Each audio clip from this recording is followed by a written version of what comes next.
Hello, everyone. My name is ttakimaweakwe, Keely Driscoll. I am 20 years old. I'm Meskwaki with ties to the Winnebago tribe of Nebraska. And right now, I am a student at the University of Iowa, majoring in international studies with certificates in sustainability and Native studies. Aside from my work here with Great Plains Action Society, I'm also working at the University of Iowa's College of Public Health in the Native Center for Behavioral Health. And I'm so excited to have the opportunity to interview Waabigonikwe today and about her work with the GNU Collective and on the front lines as a youth in her efforts to stop Line 3. And so I'm going to let you introduce yourself. Thank you so much for being here. Yeah. Bonjour, Waabigonikwe Raven, Indigenous Cause, Ajijakni Nandudem, Odawa Zaga Iganing Nindunjaba. My name is Waabigonikwe Raven. I'm Crane Clan from the Lac Courte Orielles in Wisconsin, and I'm a part of GNU Collective. Thank you so much once again. I just wanted to start off with the first question. Could you tell us a little bit about your experience as a youth on the front lines of Line 3 and a little bit what that's like, especially right now in the midst of a pandemic? Mm-hmm. Yeah, so this is my first time doing kind of anti-pipeline work, and so at first it's kind of daunting, especially because I've never done anything like this before, and it took me a while to kind of get used to people letting you have a voice and letting you be in charge and lead, but now that I've kind of gotten more used to it, it comes more naturally and I'm more comfortable with it. But yeah, you just got to remember that this is our world too, and we do have a voice, and we are natural born leaders as Indigenous youth. Yeah, and so when you first started, it was definitely a learning curve, right? Mm-hmm. Yeah. Yeah, as a youth. So when did you first hear about Line 3 and what made you really want to start engaging with this work, since you said you've never done it before?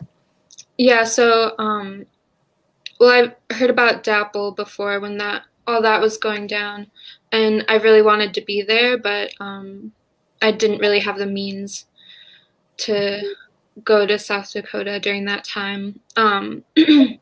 So then I heard about Line 3 a little over a year ago, which isn't that long ago. But my friend kind of invited me to come to GNU Collective, where we're based. And they kind of talked to me vaguely about it because we're not public. So can't share too much information. And I was like, okay, it sounds kind of weird, but I trust you. And then it wasn't until the pandemic happened that I really started to spend a lot of time up there, because I had all this free time, because I wasn't working. And yeah, I just met a lot of really cool people since I've been up there, and they're really passionate about what they do, and it's made me more passionate about protecting the land and the water. Yeah, I'm not sure if everyone watching knows all the details about Line 3. Could you tell us maybe a little bit more about Line 3 and what you've learned through your work this past year? Yeah, so Line 3 was first proposed in 2014 by Enbridge, a foreign Canadian company, and they want to carry close to 1 million barrels of oil per day in this new proposed line. And it'll go from Alberta to Wisconsin. And like I said, it's a foreign company, and the oil that's going to be carried in this pipeline will be used in Canada. And so it won't even, I guess, affect people here in Minnesota other than like destruction. Yeah, and so what are some of like the threats to the populations in Minnesota or even beyond that, and why do you believe that Line 3 should be stopped? Well, I believe it should be stopped because, you know, as I've been on the front lines, I've seen the pipes and like the pipe yards, and they're already rusted. And you can see that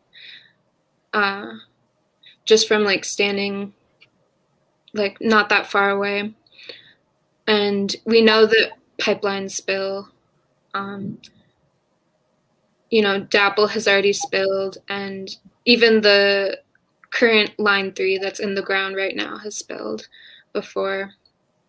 And as Indigenous people, our ancestors fought, and so we can't stop fighting, because if we don't do anything, we're somewhat responsible for this. And we have to face the consequences because many of us do live downstream. It's not easy work. I have my own traumas, as do many people. But I fight this because I want to live a good life, and I want to leave this life knowing that I did what I could, even if the odds are against us. I'm not just fighting to stop Line 3 or stop Enbridge. I'm fighting this fight because I want to fight for the water and the land and my ancestors and the 7 generations after me. Definitely. And so I know you said you've gotten into work with the GNU Collective this last year and have engaged in some frontline work. What kind of work have you been doing? I know like the picture that we used for the event page and the one that you sent me, tell me a little bit about that. Yeah, so a lot of the work we do is direct action. So that's usually like putting our bodies on the line or like blocking work from happening. The picture I shared with you was from August, I think, and that's in St. Paul in front of the governor's mansion, Governor Waltz. And there, it was literally the day he needed to refile permits for Line 3. And so we did that. We were there strategically in order to put pressure on him to do that. And it's hard to tell from the photo, but I'm in a tripod in that photo. And so there's like 3 basically trees holding you in place, and you're like at the top. And so it's kind of dangerous, but I had friends that trained me to do that, and so I trusted them. And they were there the whole time, so I knew I was safe. And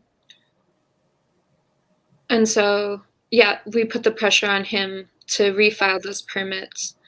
And while I was up there, he wouldn't even come out to like talk to us.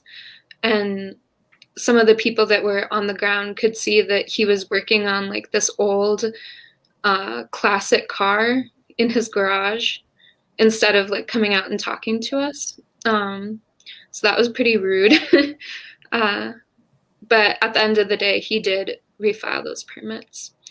So it was a win for us. Yeah, it was a great response to like the action you guys were doing. So like what about the current status of the pipeline in Line 3? Like, do you have anything to say about that? Yeah, so recently, I think it was in November, or maybe sooner, I'm not sure. But Red Lake and White Earth, along with the Sierra Club, filed an injunction against Enbridge, saying that they didn't follow like certain environmental laws, and they were denied by the District Court of Columbia, just based on the fact that they didn't think that those two tribes could bring like any, like they couldn't prove that Enbridge was like not following those laws. And so one of them is I have it pulled up right here actually. The NEPA stands for the National Environmental Policy Act. Mm-hmm. And so they need to identify and assess in advance the likelihood of an environmental impact. And basically the District Court of Columbia was like, well, Enbridge has assessed those concerns, but the impact it would have on the environment doesn't outweigh the costs of oil and money. So we're going to deny this. And so that's basically the District Court of Columbia and Enbridge are saying that Indigenous lives matter less than oil and money. And settler colonial governments say that they recognize us as sovereign, but their actions like this say otherwise. And we know who we are, but how can we exercise our sovereignty when we are constantly denied a voice at every corner like this? Definitely. And I know we've touched on a little bit of the environmental impacts, but is there anything, I've done a little bit of research on Line 3, of course, and 100,000 barrels of oil a day, that's a lot. And so if there is a leak, the environmental impacts will be catastrophic. And so I know there is very much a tie between how tribes are being affected in the area and like the environmental impacts, because they're going to be some of the first affected. So like, what do you think about all of that? Well, yeah, I think most important is the effect it'll have on the water, because we all need water to survive, but also most importantly is the rice that grows out of the water. Wild rice is a food source for the Anishinaabe and Dakota people. It's what keeps our culture and traditions alive and keeps our communities strong. And it allows us to exercise our rights and our sovereignty. So that'll be drastically affected, once these pipes do spill. And then another one is it's scheduled to go through the Mississippi headwaters. So the beginning of the Mississippi, like, I feel like I don't even need to explain like why that's a bad idea, but obviously they don't get it. So it's really concerning that more people aren't aware or worried about the fact that it's going through the beginning of the Mississippi, which will affect almost everyone, Yeah, like everyone south, and just it's unbelievable, but yeah. And then we also tied that to tribal sovereignty and how, we've made progress with the Keystone XL pipeline, but like something like this, there's other pipelines going on. So if they can come on to tribal lands and do something like this, then it sets a precedent for all future pipelines and for, even other populations that want to be protected from things like this, from projects like this going through, so. Do you have anything to add kind of like about the tribal sovereignty portion of? Yeah, I mean, like you said, this will set the precedent for, future pipeline projects or like any kind of resource extraction. And yeah, it just goes against everything. Like, treaties are in place to protect these things, and yet time and time again, they're being ignored. Definitely. So from what I've been researching, I kind of hear that the oil companies are kind of just like starting and going, and it's almost like up to people to hold them accountable. Is that kind of what you see on the front lines? Like these huge companies just like starting construction and beginning things, and like they need to be held accountable? Yeah. Like held accountable, like As in like they're just going to continue until somebody, Oh, yeah. I mean, that's kind of what we're doing, is like no one else is really gonna hold them accountable, as we've seen with DAPL and like other pipeline projects. So that's why we're on the front lines, and we're putting our bodies in front of these, big, scary looking machines and doing what we can, because it does matter. And yeah, this is our future. Yeah. After this work, do you have any other pipeline projects on your radar that we should be aware of? Not at the moment. I'm kind of, I don't know, I'm learning that this kind of work kind of can consume you, in good ways and in bad ways. But I've been kind of hearing about Line 5, which also goes through the Great Lakes. Last I heard was in November, the governor of Michigan, I think it was, had it canceled, but I haven't heard anything since. Awesome. And so, like we've been talking about this whole interview, you and other people from the GNU Collective and numerous other organizations working right now against Line 3 are on the front lines. So what can we do, not being on the front lines, to help support and stop Line 3? Well, ideally, direct action, I feel like, is what's gonna like really move this along. And if people can, I mean, I know like people have kids and stuff, but really joining us up north is, I feel like, the most effective thing.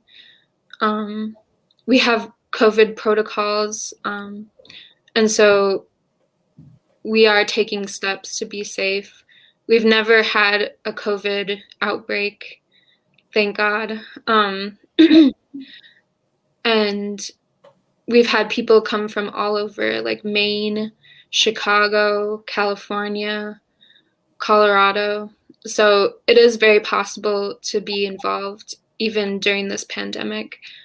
And even with like miles between all of us. Did you find like the transition in like adapting this kind of frontline work with COVID? Did you find that difficult? I know you said that was like kind of what allowed you to even start this work. Yeah, I feel like not really. I mean, we've always been like super safe.